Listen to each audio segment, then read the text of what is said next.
Hello and welcome to episode 16 SWR Darts Coaching Podcast with me, Sean, a JDC Level 2 qualified darts coach and SiteRight accredited darts coach.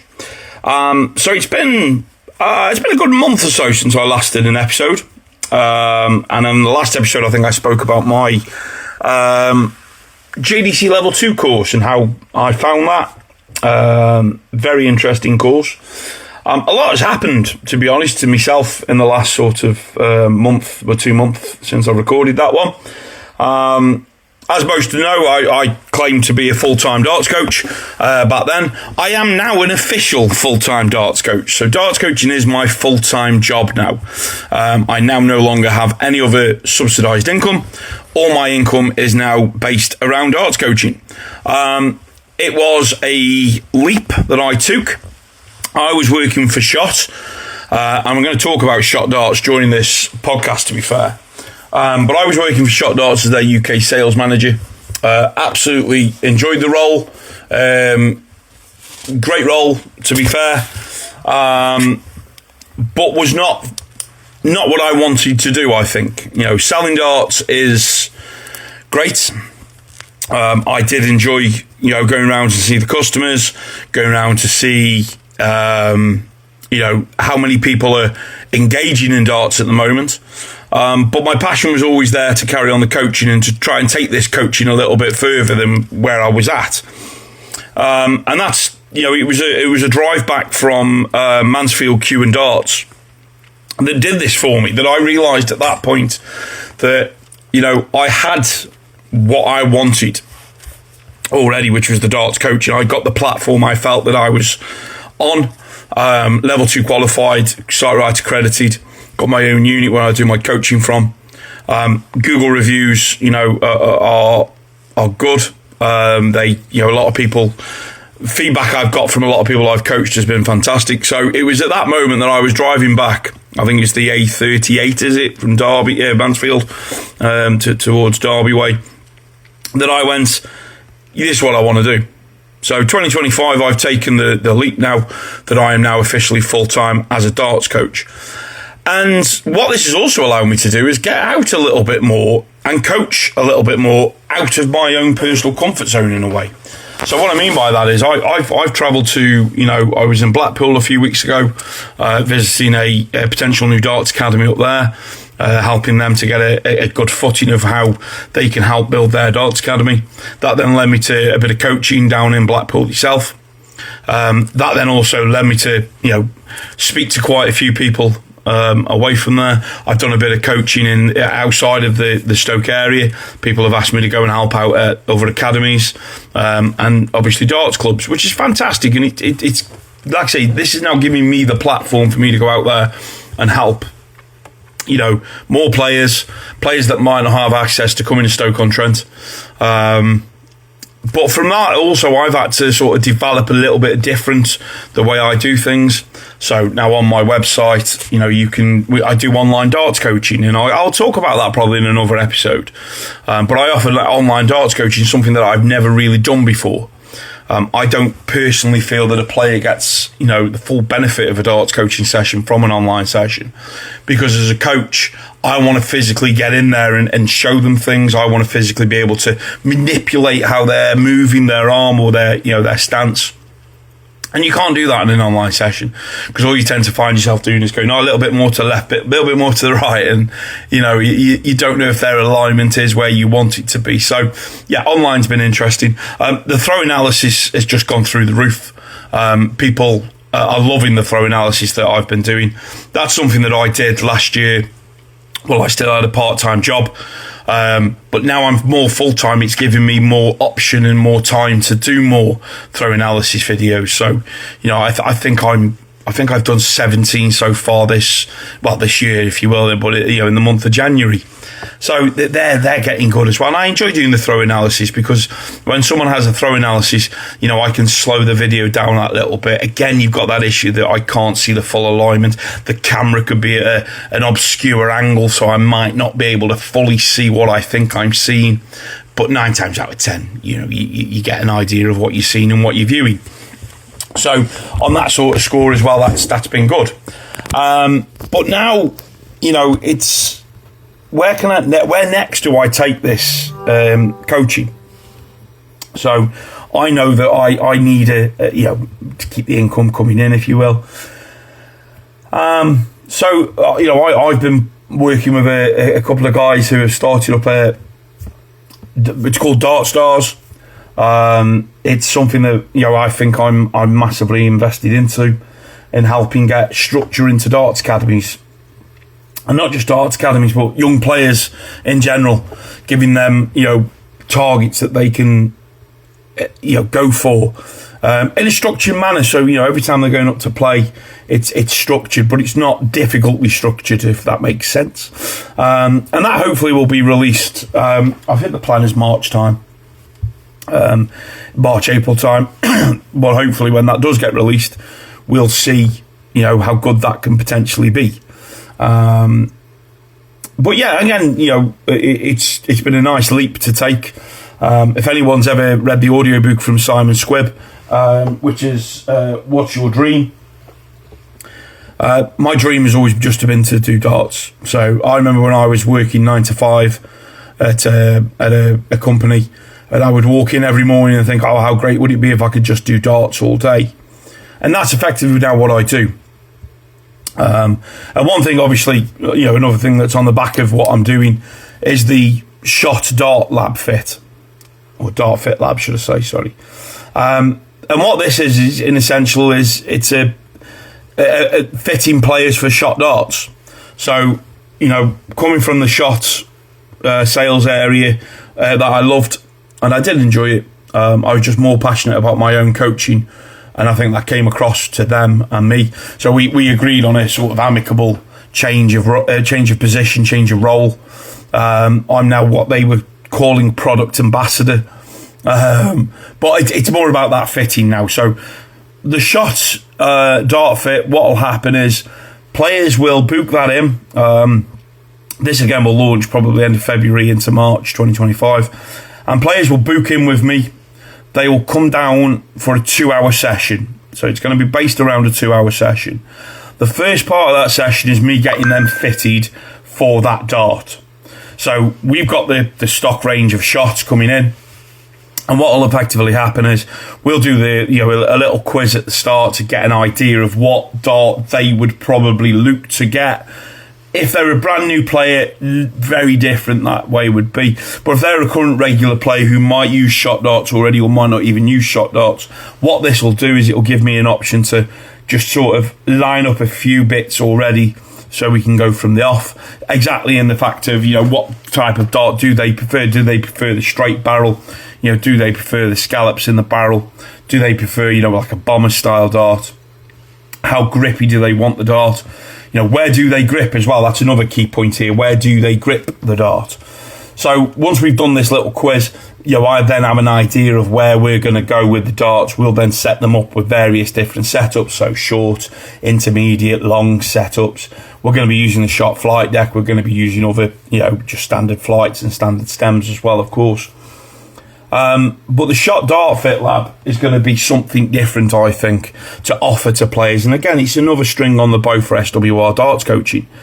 So, once they've had that fitting session, which could take up to maybe 50, 60 minutes, as part of the 2-hour session, they'll then get a coaching session with me thrown on to the back end of them being fitted for a dart. So they'll have a coaching session with that dart. So even when they come in, I'll fit them for the dart that I see them going for. But at the same time, I'm going to be looking for different things of when I get to the coaching side, will that dart work on the coaching side as well? And I just think it's, we've done a trial and a test run and that went well.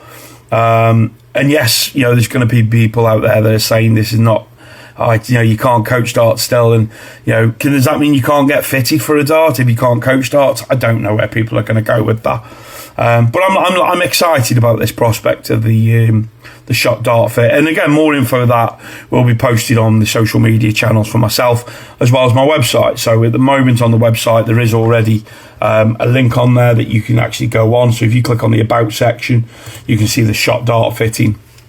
And it'll show you there the Shot Dart Fit Lab. Gives a rough explanation. Price hasn't been announced as of this podcast going out on the 3rd Feb. But the price will be on there probably just towards the mid part of February. So hopefully people will enjoy that little bit more. But another area I want to just talk about in this podcast today, and it's aiming it at brand new players that are coming into the game. So once again, from a coaching point of view, from an academy point of view, we've seen a massive increase in more players coming and play darts. I'm going into pubs and clubs where the dartboard used to have no one on the dartboard. Now you're walking into pubs and clubs and all the dartboards have gone. Local snooker club to me, they hire out the dartboards, and every day them dartboards are all getting hired out. They've got 5 available, they're all getting hired out. My local pub has said, he's put a brand new board up just because, the old board was getting battered and tired. And he's put a brand new board up due to the fact that, they're seeing an increase in the amount of people that come and play darts. But one that got me last week, and it was, listen, partly my own fault here, I didn't spot it till late, but it's something I just want to bring up to folk. If you're new to darts, if you're brand new to darts, you've just picked up the game, after the World Championships or any time in the last couple of months, and you go down the pub to play, and you walk in the pub, and someone's on that dartboard. So there's already somebody throwing on that dartboard. Now, if there's one single person throwing on that dartboard, it doesn't matter if it's the same, if it's 2 people, if it's a group of people. Etiquette is something that I feel gets lost a lot in darts, gets lost a lot by older players, people who've played for a while. You've only just picked it up because Luke Little has done this and all that. Doesn't matter why someone's coming to darts. We need to embrace more people coming into the game. But this is an experience I had recently. I was in the pub, I was playing darts, I was on my own. So I was just going through my own little practice games that I do, my own sort of routines, if you will. And a couple came in the pub and they sat down on the table not far away from the dartboard, not thinking anything of it. And I carried on playing, and then this young lad came over and he went, "Can I throw with you?" I was like, "Yeah, more than welcome." I said, "Do you want a game?" He went, "No, I just want to throw." I went, "Okay, that's fine." So I can carry on doing my own thing. I'd have happily had a game with him, but he just wanted to throw. From a coaching point of view, there was areas in his throw I could have helped him with, but I'd gone in there that day with my player's hat on, not my coach's hat. So players play, coaches coach. I was there and, just to have a chuck myself. Should I have offered help and guidance? Probably so, but I didn't. At this point then, one of the team players of the pub came in. He put his darts down on the table. We had the pleasantries. He says, "I'll have a few legs with you." I was like, "Yeah, sound." The young lad who was throwing then left. So again, you could tell the lad didn't really want to probably play games. He might be new to it as well. But it was this couple that had come and sat down on this table near the dartboard that I didn't really pay attention. As far as I'm concerned, it's just a couple that have come in to have a drink. Then when the chap came back who plays for the pub team and we started playing, it was at that point then I spotted the gentleman had finished his drink, and on the table was a Target darts case. So they clearly brought their darts to come and have a game of darts in the pub. So it's at that moment then I was thinking, I will say to them, if you want to get involved, you can mark a game, and then obviously you can play the winner. But at this point, they both got up, they put the darts in their pocket, because the lady had also got a case with her, which was on the seat alongside her. So they both got up, put their darts in their pocket, put their drinks on the bar, walked past us, apologised for walking, or where we were throwing, and, said, sorry, char, and off they went. And it got me thinking at that point, they've obviously come out for a game of darts. They've come to the pub to have a game of darts. Now, probably, yes, they've come to play together a game of darts. But they might be new to this game, so they may have just recently got into darts. And my thought process was, well, if they'd have come over and said, "Can we put my name down?" when I was on my own, I would have happily marked a game and let them have a game against each other. I'd have happily got involved in playing a game with them. Of course, when I'm playing against the guy who plays for the pub team, again, I'd have happily said, "Yeah, if you guys want to come over, have a game." We could have played doubles. I don't like playing doubles. I really don't like playing doubles darts. But we could have had a game of doubles. But this then get me going that the etiquette is, if I'd have walked in the pub and they were on the dartboard, them two were on the dartboard, I would have gone over and asked to put my name down for a throw or to mark a game to play. At that point then, this couple would have had two options. Option one, I think what they might have done is gone, oh no, we're just playing with each other. Into which I would have probably got my back up a little bit and gone, well, it's etiquette that if I put my name down, I can mark a game and play a game. I've spoke about this on podcasts in the past. But the flip side of that is that, I may have gone over and said, oh, can I put my name down, marked a game and then played a game with them. And, it keeps them in the pub. Better revenue for the pub, of course. Gives me a couple of games, gives them a couple of games. And who knows, at that point, I may have relaxed that a little bit more and started offering help and guidance. So what I'm getting to here is if you're new to darts and you're just starting to walk into pubs and clubs and you're seeing people on the dartboard, and it's not a case of where you have to hire a dartboard. It's just a standard pub that's got a dartboard on. Don't be fearful of going over and asking that person if you can have a game of darts with them. Because, there's a chance here, and I put this in my group thing yesterday as well, is the chances are, if that person's on their own and they're playing darts, okay, the high chance is they will welcome a game. They will welcome a game. If they're just throwing like I was, throwing on my own, going through my own little practice routine in my head, they will welcome a game of darts. Okay, the chances are that the person there might be new to the game as well. So you all might be in the same level. You all might be new players. So again, you're building up that social element of playing darts. They might not be chucking at anything. They might just be throwing darts for the fun of it. And if you go over and say, oh, can I put my name down? They might turn around and go, of course, oh, no, it's all right. I was only just throwing for fun. I'll let you guys have a game. Okay. Same if there's a group of people there, or just even a pair of players. They will welcome another addition because you're going to be playing someone different. You've got a marker then. And if you can't mark, I've spoke about this on episodes in the past. We've got to learn to mark a game of darts. Of course we have. But again, people will help you. Yes, there are certain idiots out there that won't help you. They're out there. We have to deal with them.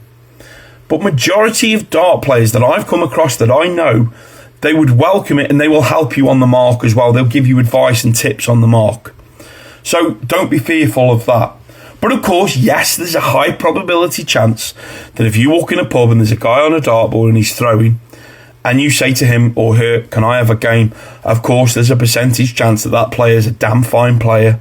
They could be a county player, PDC player, Super League player, darts coach. And yes, you may struggle to play against them, but what are you going to learn from that? You can learn things from that. And I also guarantee that them type of players will also help you in your game. They will offer you help and guidance during that throw, during that time you're at the board. So if you are new to darts and you're just getting out there into pubs and clubs right now to start playing the game, my best advice is if you see someone on the board, go over and offer to mark or ask, can I put my name up for a game? Can I have a game of darts with you? Don't be fearful of doing that, because the moment you've got the fear of doing that, you'll never probably get over that fear. Okay? It's daunting. I'm not going to lie to you. I remember the first time I walked into the pub where I first started playing league darts in, and it was a Sunday afternoon and it was quiet, which was nice, and I started playing. And then, I walked in on the Friday, which was match night. I knew it was match night.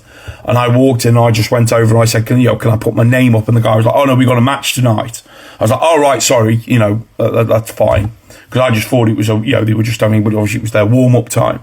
But by that point then, the guy came over, the skipper come over and gone, can you play darts? I was like, I've just started. I remember at the time, I just started playing. I had a soft hit board at home, to be fair, at the time as well. And he went, well, if you want a game, you can come along next week and, you can play reserve for us. And I went along the following week, played reserve. And, that started my journey to where I was before I left darts to go to football. And now I'm back to darts. So don't be fearful. It's daunting, but just go and ask if you can have a game. Put your name up. Put your name on that board. If you're frightened of marking, again, they will help you. Just say to them, I'm not very good on the mark. I'll do my best, but I'm not very good. 9 times out of 10, the player will come up and they'll hit whatever the score it is, and they will tell you what's left. Okay, 9 times out of 10, probably 8 out of 10 to be fair. There are those people that will throw, and it's your job, not my job. Unfortunately, they walk amongst us. We have to deal with them. So that's all I really wanted to touch on really in this episode, was that etiquette thing of, if you're going to the pub, if I'd have seen them darts cases on that table when I was throwing on my own, I would have gone over and said, do you guys want to get involved? But they kept their darts cases out of sight. So I couldn't offer the help. I couldn't go over and offer them a game because I just thought they were a couple coming in for a drink. But, if I'd seen it, I would have gone over and done it. I did it the other week when I was in Blackpool. I was in a pub. I was playing darts. I saw a guy on another board playing. I just went over to him and said, do you fancy a game? Because, you're solo, I'm solo. And I went, we can either have a game or we can just do a practice game or something. And he was like, no, you're all right, thank you. I was like, no, that's fine. I went back to my own board. I went back into my own routine, my own mindset. But, I've gone over there and offered it. But the same as if he'd come over to me, I'd have happily had a game. I'd have happily gone into a practice game with him as well. Don't have to be playing 501. We could have played 1-2-1. We could have played round the board. Anything we could have done at that point. So 2 bits there in the podcast from me. One is obviously, it's daunting, but go and ask if you can have a game. And obviously, fitting of darts, that's something new that's coming for me. Hopefully we'll launch it in March. Also look out for Dart Stars, which should be launching around March, April. I'm working with them guys to get it all set up best I can. And I think it will be a changer. I do think it will be a game changer for academies, or at least I hope it will. So I'm going to try and make sure these podcasts are a little bit more regular. At the moment, I think we're running every other month, and I want to avoid that. I've always said I want to try and do them every month. You guys know I don't edit them really. I'm the type of person who just lets it fly. I know there are people out there that'll edit it and cut this bit out, cut that bit out, and adjust the sound and all that. I don't do anything like that. You get what you see with me. So if you've listened to this and you do fancy, darts coaching, obviously one-to-one darts coaching, visit my website, swrdartscoaching.co.uk. You can find all the information on there, all availability. In the next podcast, what I may probably do, depending when it is probably talk about something that I'm going on another course to help, improve my understanding of the game. I have been, I believe, accepted as one of the 31st coaches on the PDPA darts coaching course. So that's going to be fascinating. It's run by the professional players. So I'm going to be going on a course with darts players who have played at the PDC's level. A lot of people always turn around to me and say, how can you coach? You don't, you've never been at that top level. Well, this is going to become a situation because I'm going to be alongside them, I hope. But that's for a future podcast. Find me across the socials, swrdartscoaching.co.uk. And guys, don't be daunted by asking for a game of darts. Honestly, sometimes it can be the best thing you do. Enjoy your darts, and I'll speak to you on the next one.